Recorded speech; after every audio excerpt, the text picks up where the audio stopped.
Hi guys! Welcome to my day vlog. So ngayon nakasakay kami sa tricycle ng tatay ko dahil papunta kami sa Charel Spa and Massage. So nakapag-book kami ng couple spa and massage para sa aming nanay at tatay. So ayan, nakarating na kami since sa dalandanan lang to. And kung makikita nyo may payong ako sa gilid kasi naabutan kami ng malakas na ulan. Pero yan, pababa na kami, magpapark lang si tatay. And ayan, paakit na kami sa Charel Spa since nasa second floor ng building na to yung Charel Spa.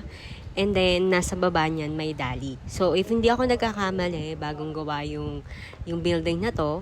So, ayan, na magpaspa nga sila kasi hindi sila nagbabasa ng tarpaulin na this way yung Charel Spa. So, open sila from Monday to Sunday, 2 p.m. to 11 p.m.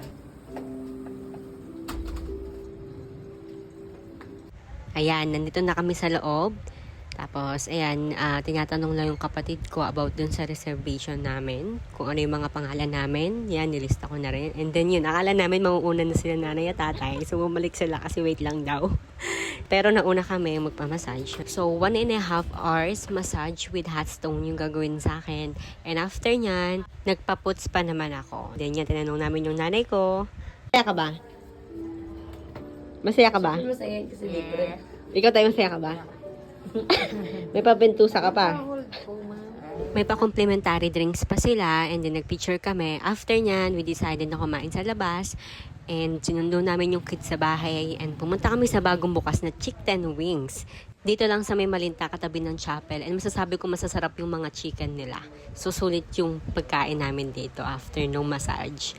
Kita nyo rin na marami silang painting dito. Si Joker, andyan din si Spider-Man. And then ayan yung chicken nila. Nagpa-picture din kami. And after nyan, pumunta na ako sa chapel dahil merong simbang gabi. Since kami yung kumakanta dito every may mass.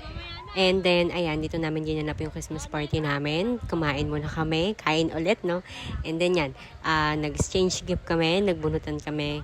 And then, after niyang bunutan namin, saka kami nagbukas ng sabay-sabay ng mga regalo na natanggap namin.